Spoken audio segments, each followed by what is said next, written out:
Hey folks, Slice here and gonna be hitting up the arena again tonight. Thanks for coming in and watching the video. If you're here live, thanks for tuning into the live stream. So uh, basically tonight, just gonna be grinding out the arena. Gotta get my tier 4 basic done, and also gonna be working on finishing up some of Act 4. I gotta get near this 100% marker. It's just driving me crazy. So. Act 4 at 100% for me probably allows me to take 1 or 2 champs up to rank 5. So, hey, boss. As always, first one in, first one to hit the like button. I appreciate it, man. You are quick on the draw. So, and again, last live stream I did introduce the live call-in. So, guys, we're going to be working that into the stream a lot more often. Starting to kind of work together who I'm going to be bringing in on what days. So I'm looking forward to that. Very, what's up, my man? How you doing, brother? And guys, don't forget, it's very important, get in the pool. Get your 150,000, get in the pool, and help someone get a new champion. It's the right thing to do. Get in the pool and help somebody out. Be a team player. Alright, with that being said, let's kick this arena off and get things rolling. I'm really not too far away from being done with this. So, boss says I've been waiting for the stream. Well, good, I'm glad to know you've been waiting. Not gonna lie, it kind of makes me feel important when you say it like that. So that's kind of cool. So yeah, well, we're here, we're live, and we're gonna be here for a little bit. So in the meantime, let's go ahead and grind some things out and continue moving forward.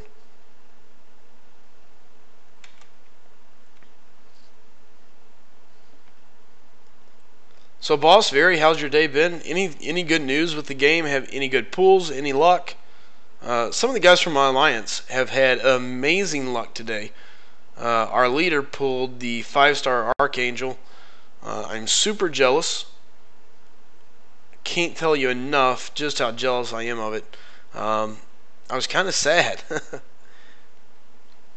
Very. I don't know why, but I'm getting so lucky with the premiums. Just got a 4-star Falcon. That's awesome. I'm jealous. I never get anything good with the premium hero crystals. All I ever get is junk. Boss says Falcon is horrible, but you know what? It doesn't matter. The fact that you get a 4-star from the premium hero crystal, even if you only get shards, or get another 4-star just to start setting up later on. Now, I will say Falcon does have some uses. He's very capable of bypassing a lot of things. You can use him in the road to the very ask, is he good? You know, you can use him for a lot of different things. He's kind of that champ that allows you to bypass some stuff. You can use him in the road to the labyrinth. Once you lock onto an opponent, it gives you kind of a whole new set of things that he can do and why he becomes useful all of a sudden. So don't sleep on him. He's not a bad champion. He just takes a little bit to learn how to play. I think it's probably a large chunk of it. Boss says his luck is still terrible. Or I'm sorry, still horrible, but like in a month he'll be getting a 5-star crystal. Hey, that's what it's all about. Save them up, get those 5-stars, get them rolling. So I guess I should log into line on my computer and go ahead and announce that I'm actually live, just in case anybody was waiting for that announcement.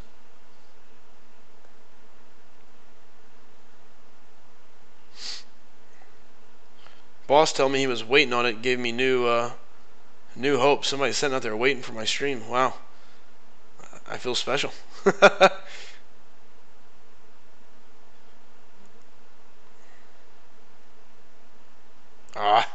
It's a horrible intercept. Oh well.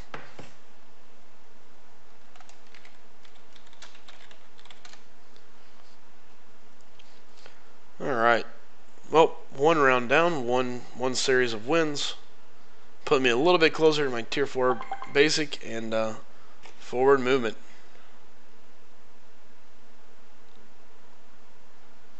Alright.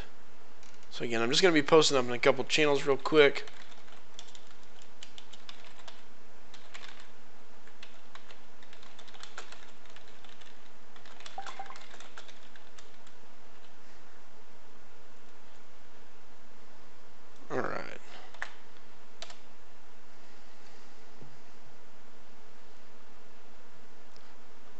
So, Viri, how many 4-stars have you pulled from your premium hero crystal here lately? Because I know you've been on a little bit of a run. Boss says I'll be getting an Iceman crystal tomorrow, or should I say a 3-star Iceman crystal? Yeah, odds are it's going to be a 3-star, but hey, you know what? A free 3-star Iceman's still not bad. I wouldn't complain. That's nothing to shake your head at. So many other things that could be worse that you could pull. So, alright. I think I hit up all my main chats. Yep, alright. Viri asks, should I rank 4 Spider-Man duped, Falcon, Gambit, or Black Panther Civil War? Man, it really depends on what you're looking for. I'd say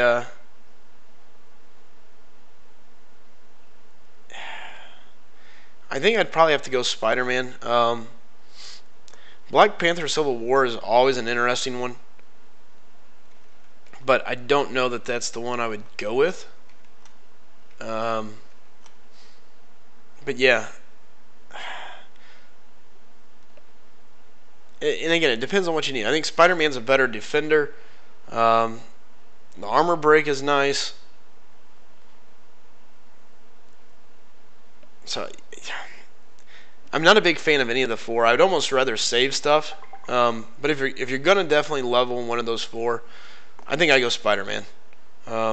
Just out the fact that he's handy. You can put him on defense, and his armor break is still very solid. So, I mean, I did. Yeah, my Spider-Man is duped. Matter of fact, once I duped him, and he's fairly high duped actually. It was kind of one of those things where I was like, all right, well, I don't really have any other Science Champ that I wanted to level at the time, so I leveled up my Spider-Man just for Alliance War defense. So, oh yeah, I definitely think you gotta go Spider-Man then.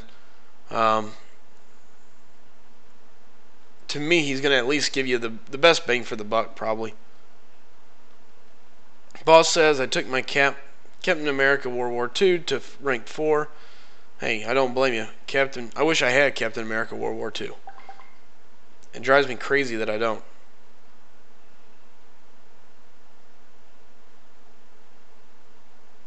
I'm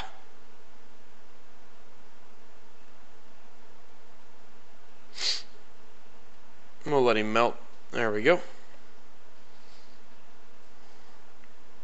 Yeah, I think I would go with Spidey there for sure, very. If any of the others were duped, it would maybe change my mind. Falcon would at least come in ready to be able to lock on, which would give you at least a little bit more out of him. So I think I'd go with Spider-Man. Paris, I'm on the last part of Act 4. Yeah, Act 4 is a pain, man. It is definitely no fun to sit around and do, that's for sure.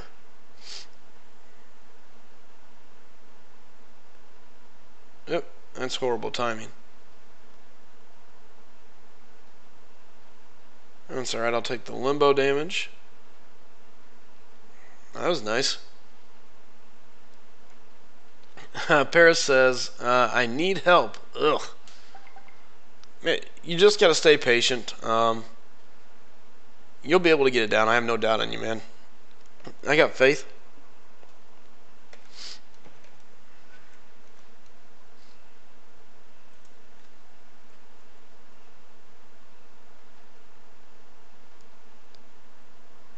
Alright.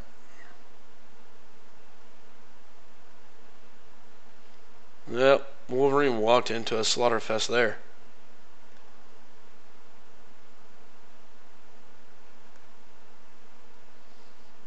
Yep. Gotta enjoy that. Nice, good, clean parry. Sets it all up, and down she goes. Viri says, I just want my 4-star duped Winter Soldier from the Winter Soldier Arena. I'm at 800,000 points. I think you're definitely on pace, man. Like I said, I think Well, you're only at 800,000. You might be a little off. You may need to look at picking up the pace a little bit there. Paris says, I suck at the game, and iPad Air sucks at the game, so it's hard since I haven't had proper fighting experience. All you can do, man, is just go back, rerun a couple of things, practice a couple, set your masteries up, practice parrying, and then just go back at it.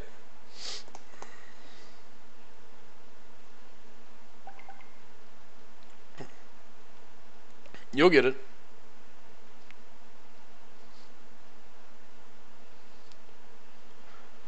And then again, I just want to welcome everybody coming in the stream. Thanks for stopping in. Guys, if somebody's new here, do me a favor, hit that subscribe button. Pushing towards that 250 marker already, surprisingly so. And again, I do apologize about my nasty head cold, but not a whole lot I can do about it at this point.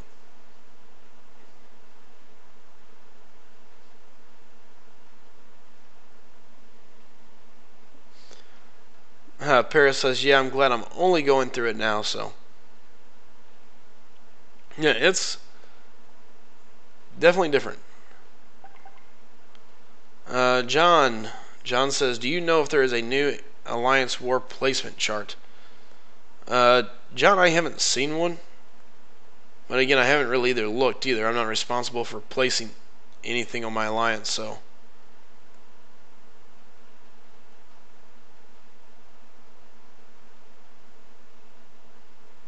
I'm just in this. Paris says, I'm just going to do something I've never done before and use the boost. Hey, that's what they're there for, man. Put them to use. Especially if it gets you through the first time. I mean, think about it this way. Use the boost, get through, take the better champions, improve your team, and now all of a sudden it'll make it easier to come right back through. So, yeah, put those things to use, man. No brainer. All day long.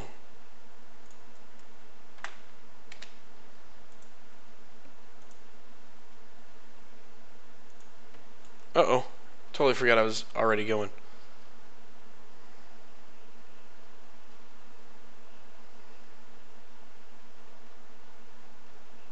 Oh, that's not pretty. The good news is if I got the bleed on.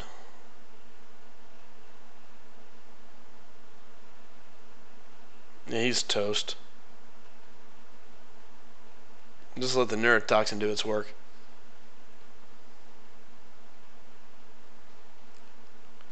The boss says, Paris, there is a 10% attack boost for a week starting on Monday.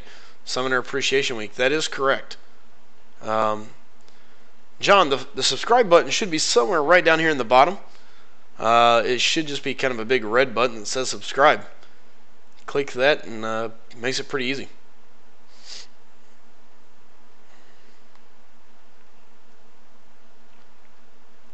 Can't miss it. Hey, what's up, Jacob? How's it going, man? Good seeing you again, brother.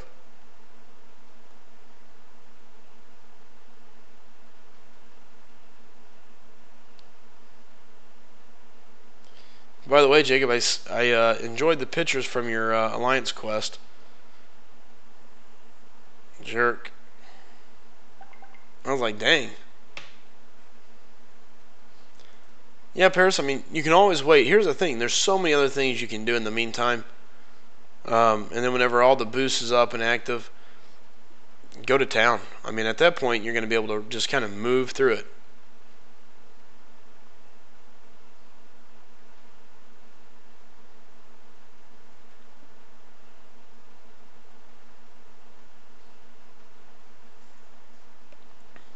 Good point, Paris. I guess somebody could be on the app. Didn't really think about that. And that's what you guys are for. To think of all the things that I don't think about. Which is plenty.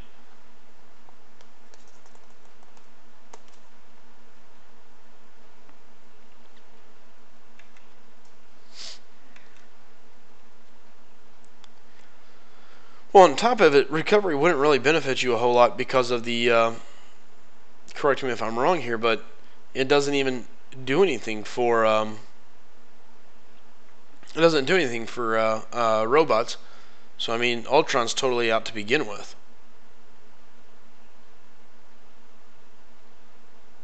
So, I mean, like anything else, the game is really designed to avoid the old cookie cutter recipe. And as much as people complained about the nerf that came with 12.0, I will say this: Kabam did a good job of making the game. Is it maybe more versatile? You know, you didn't have to have Champ ABC to complete the game. They made it where you could complete content with a numerous set of champions. You just had to be skilled with them.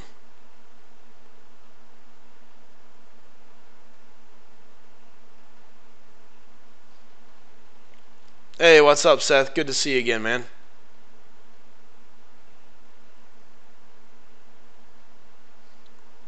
So I think it's important for everybody to understand masteries and know which ones make the most sense for them. Because depending on what content you're doing and where you're going, that makes a big difference as well.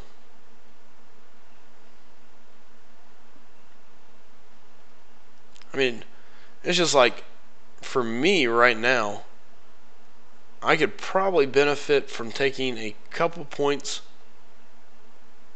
out of my assassination and moving it somewhere else. And that's just a real honest opinion, probably. Oh, that was bogus.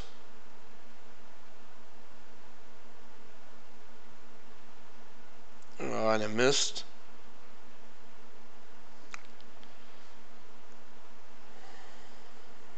Here I am. I'm supposed to be practicing playing better. Not being so impatient, and I can't help it. I just want to end this quickly and be done with it.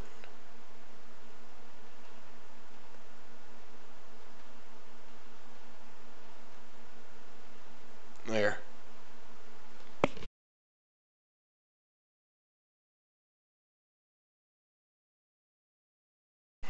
Hey, what's up, Brian? How's it going, man?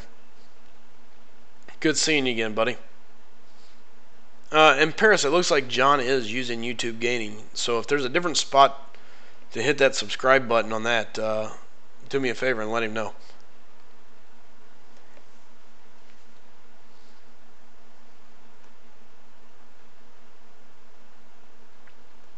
Ooh, I don't know.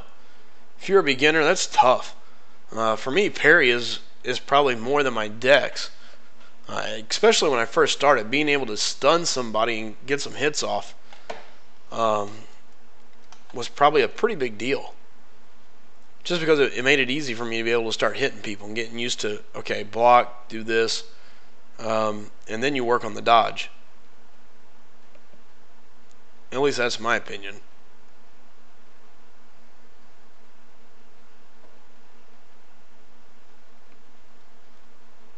And again, it's good to see some people rolling in.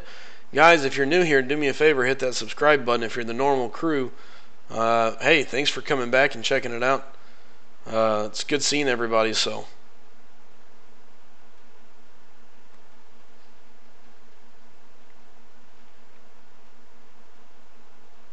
At this point, just finishing up my Tier 4 Basic.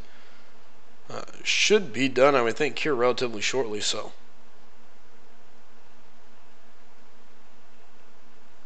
Probably not the best matchup now that I think about it. Beast is going to cause a lot of poison, but Seth, that is correct. Some of those nodes are unblockable, but we're talking about beginners. At the beginning of the day, their AQ and AW is probably the least of their concern.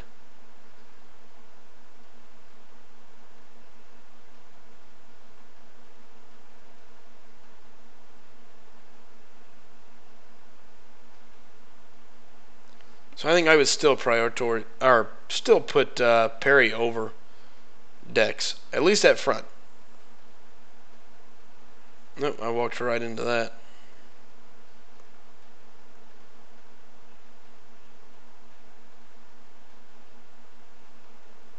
There we go.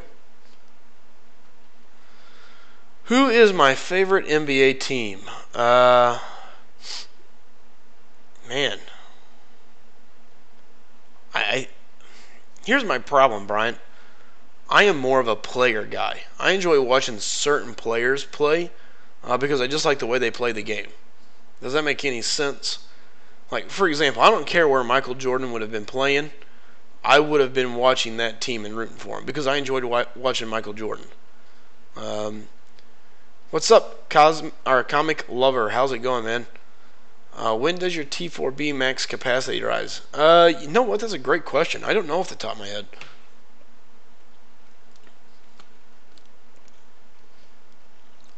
It's been so long for me, I couldn't tell you.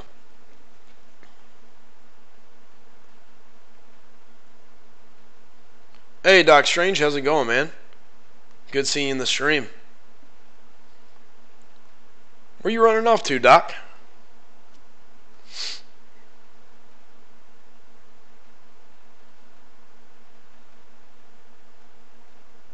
Uh-oh.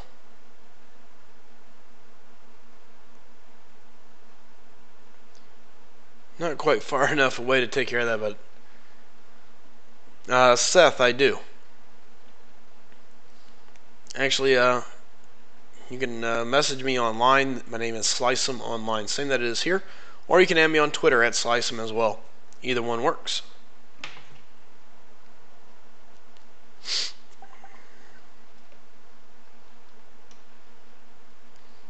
Ah, 100K to go.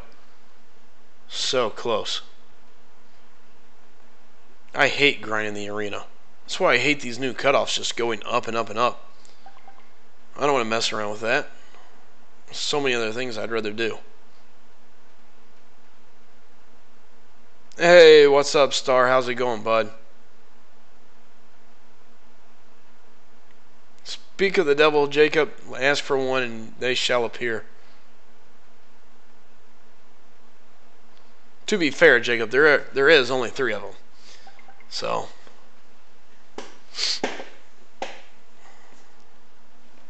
Seth, I can later if you'd like. That's up to you, man. Star.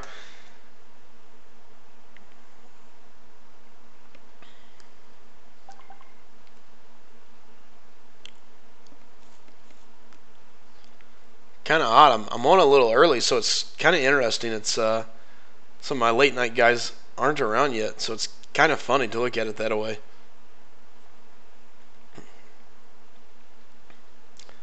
Boss, yeah. I only have 3 mods currently. Bulldog, Chid, and Star are my 3 mods that I currently have running the chat.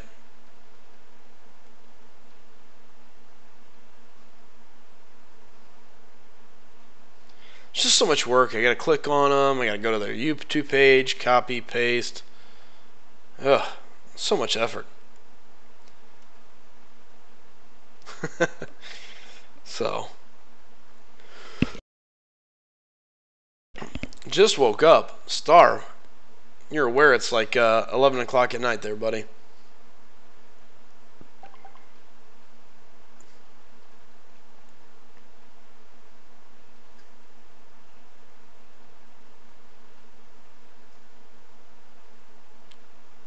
Come on. There we go. I was like, why are you not giving my fury?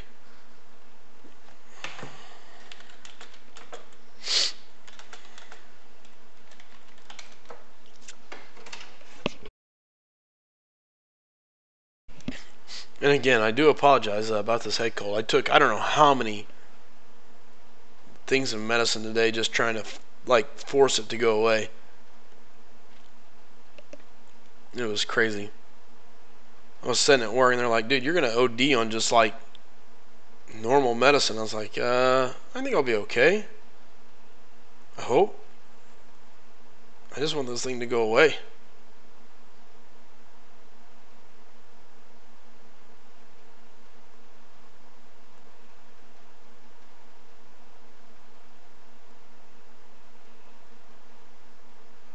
Ooh, not what I meant to do, but I'll take it.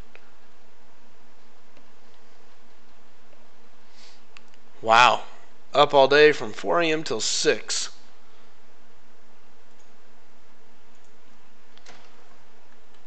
That is definitely a long time. Yeah, the stream did go a little long last night. It was definitely, yep, Seth, I got you, not a problem. The stream did go a long way, so.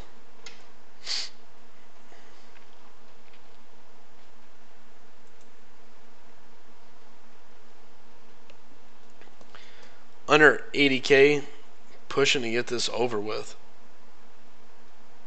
I'll be quite honest, I'm halfway tempted to just wait for my 3-star or my 5 stars to come back through and take care of this pretty quick. Yep, saw that coming.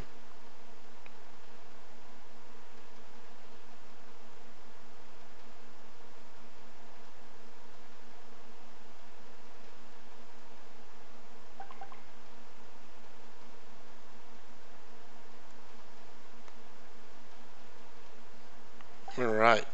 Toasted. Hey, what's up, Quell? How's it going, man?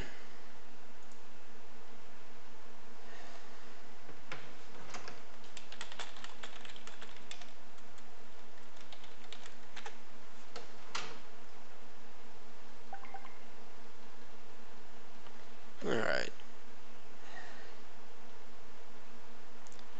Yeah, I think, you know what, I maybe just wait 70K away. That'll pretty well clear up just for my 5 stars, so.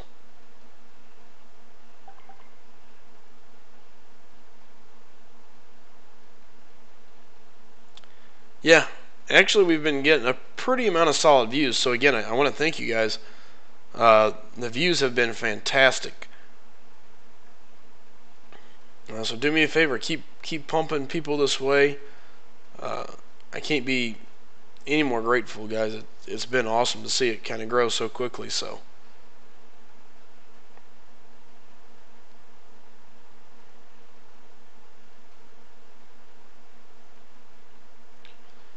edit this team up a little bit.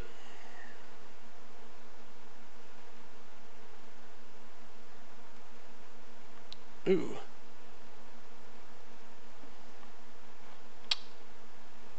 Do I take... Yeah, I'll take magic over voodoo.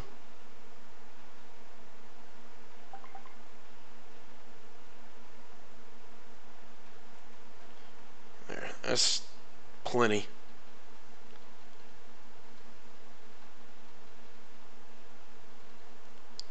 Quell says, things are going good, just got my rear end handed to me in Act 4. No revives or potions. Yep. Believe me, I've had that happen to me plenty of times. It's definitely no fun, so.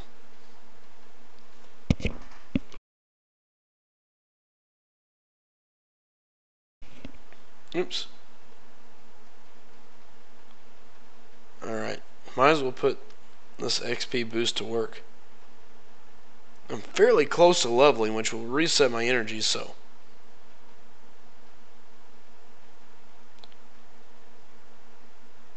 I don't even remember which way I have to go.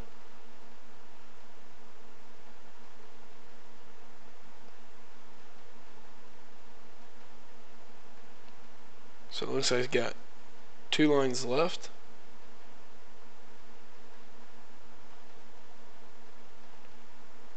Alright, so we'll go that top way, and then we'll go the lower way, so. Alright, well here we go.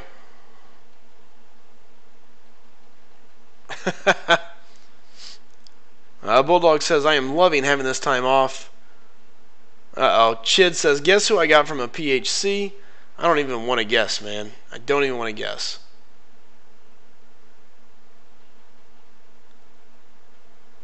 I'm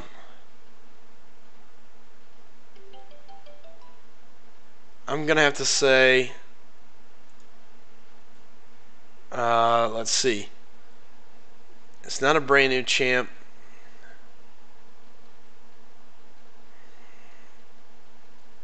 Man, I have no idea. Nightcrawler? I'm going to go with Nightcrawler.